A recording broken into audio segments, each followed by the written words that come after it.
रात के गहरे सन्नाटे में आकाश अपने नए घर में अकेला था। बारिश की बूंदें खिड़की पर रिदमिकली गिर रही थीं, जैसे प्रकृति भी उस अनजान भय का अनुभव कर रही हो। अचानक दरवाजे की घंटी ने चुप्पी को तोड़ा। वह चौंक गया। मन में सवाल उठने लगे कि इस समय दरवाजे पर कौन हो सकता है। जब उसने दरवाजे की ओर बढ़ाया तो एक असामान्य सी सन्नाटा उसे घेरने लगा। भीतर का डर आकाश को घेरने लगा। उसने दरवाजा खोला और बाहर का अंधेरा उसे डरा दिया। बारिश की बूंदें उसे छू रही थीं और तभी उसकी नजरें जमीन पर गीले पैरों के निशानों पर पड़ी। जैसे जैसे वह निशान भीतर की ओर बढ़ रहे थे, एक अदृश्य शक्ति का एहसास उसके सामने खड़ा हो गया। उसके दिल की धड़कन तेज हो गई और वह रूम में वापस लौट गया। जैसे ही उसने दरवाजा बंद किया, शीशे में कुछ धुंधला सा उसे दिखाई दिया। उसकी आंखें खुली थीं, लेकिन अचानक उसे महसूस हुआ कि किसी ने उसका ध्यान खींचा है।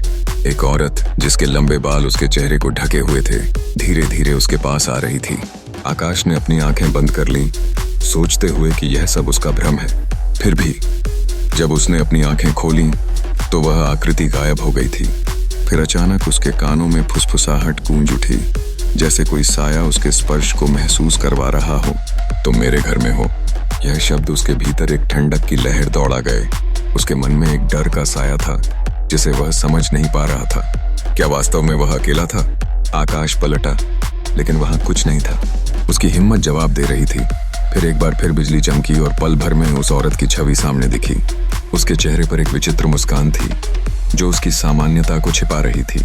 इस रहस्य भरी रात में भय और सच्चाई का एक अजीब खेल चल रहा था और आकाश इससे बाहर निकलने का कोई रास्ता नहीं देख रहा था। तभी उसे महसूस हुआ कि वह इस घर के पालतू जानवर की तरह फंस गया है। क्या वह इसे देख पाएगा या क्या यह सिर्फ उसकी स्रोत की दबी हुई चिंताओं का परिणाम था? आकाश जानता था कि उसके सामने एक गहरा रहस्य है जो समय के साथ साथ उसे और भी अधिक डरा सकता है।